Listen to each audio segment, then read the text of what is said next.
प्रेम से बोलिए राम भगवान की जय, सीता महारानी की जय।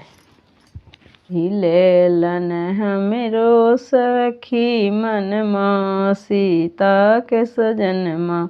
मोहिलेलन हमरो सखी मनमा, सीता के सजनमा। सामर सूरतिया रम के, माथे मुकुट शोभे। सामर सूरतिया रम के, माथे मुकुट शोभे। लाल रंग तिलक लीलरवा, सीता के सजनमा। लाल रंग तिलक लीलरवा, सीता के सजनमा।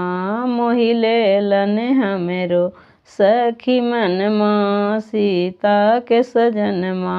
मोहिलेलन हमरो सखी मनमा, सीता के सजनमा। नैना में काजल शोभे, ओठवा पर लाली शोभे। नैना में काजल शोभे, ओठवा पर लाली शोभे। चम चम चमकै सूरतिया, सीता के सजनमा। चम चम चमकेला सूरतिया, सीता के सजनमा।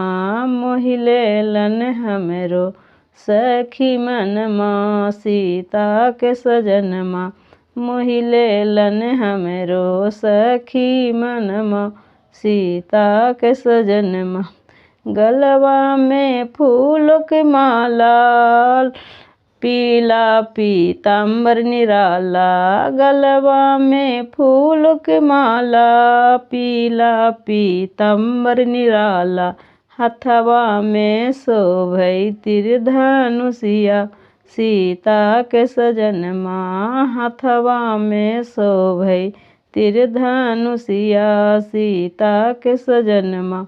मोहिलेलन हमरो सखी मनमा, सीता के सजनमा। मोहिलेलन हमरो सखी मनमा, सीता के सजनमा। आगे आगे राम जी चलत, पीछे लक्ष्मण जी चलत। आगे आगे राम जी चलत, पीछे लक्ष्मण चलत। धीरे धीरे चलेला डगरिया, सीता के सजनमा। धीरे धीरे चले डगरिया, सीता के सजनमा। मोहिलेलन हमरो सखी मनमा, सीता के सजनमा। मोहिलेलन हमरो सखी मनमा, सीता के सजनमा। प्रेम से बोलिए राम भगवान की जय, सीता महारानी की जय।